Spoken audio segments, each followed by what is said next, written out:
আসসালামু আলাইকুম ভিউয়ার্স, আজকে আমি আপনাদেরকে একটি ডিমের রেসিপি নিয়ে এসেছি। এই ডিমগুলো মাছের ডিম।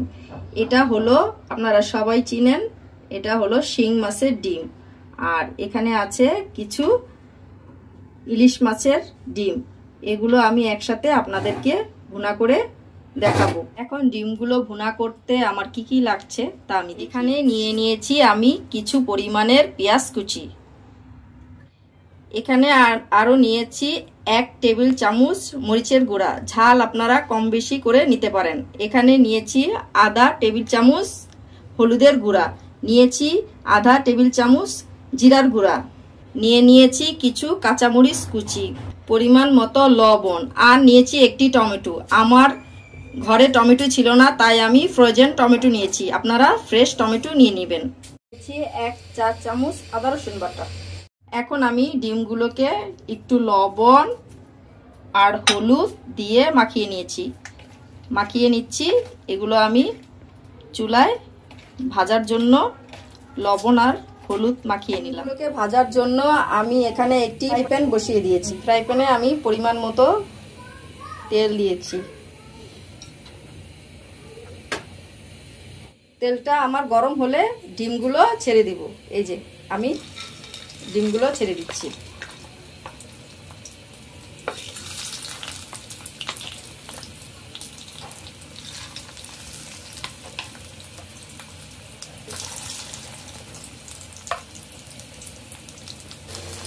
আমার এক সাইড হয়ে গেলে অন্য পাশে উল্টিয়ে দিব।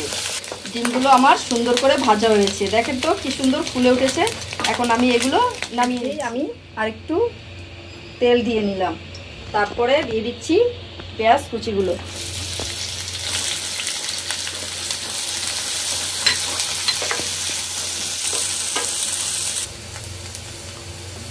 নেড়ে চেড়ে আমি এটা বাদামি করে ভেজে নিচ্ছি।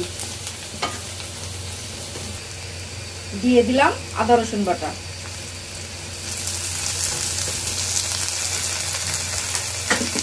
তেলের সাথে আদা রসুনটা হালকা ভেজে এখন আমি দিয়ে দিব পানি।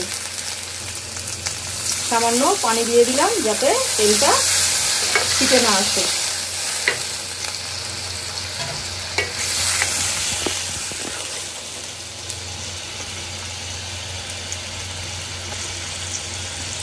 এখন দিয়ে দিচ্ছি গুঁড়া মশলাগুলো, দিয়ে ভালো করে নেড়ে চেড়ে কষিয়ে নিচ্ছি। দিয়ে দিচ্ছি কাঁচামরিচ কুচি, পরিমাণ মতো লবণ।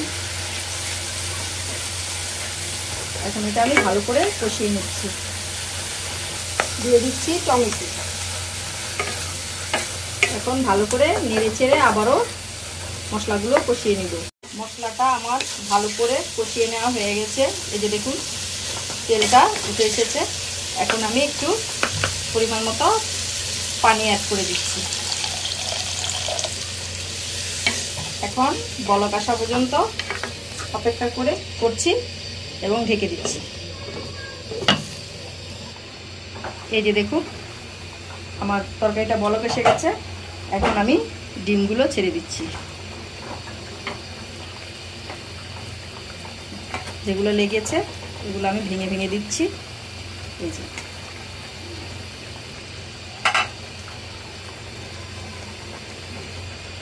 এখন আমি ঢেকে দিলাম। এই যে তৈরি হয়ে গেল আমার মাছের ডিম ভুনা। এখন আমি পরিবেশন করে ফিরে আসছি। এই যে তৈরি হয়ে গেল আমার মাছের ডিম ভুনা। এই রেসিপিটি যদি আপনাদের ভালো লেগে থাকে তাহলে লাইক, কমেন্ট, শেয়ার করতে ভুলবেন না। আর অবশ্যই আমার চ্যানেলটি সাবস্ক্রাইব করবেন, বেল আইকনটি বাজিয়ে রাখবেন, সহজেই আমার রেসিপিগুলো দেখতে পারবেন। এবং আর যারা সাবস্ক্রাইব করেছেন তাদেরকে অসংখ্য ধন্যবাদ।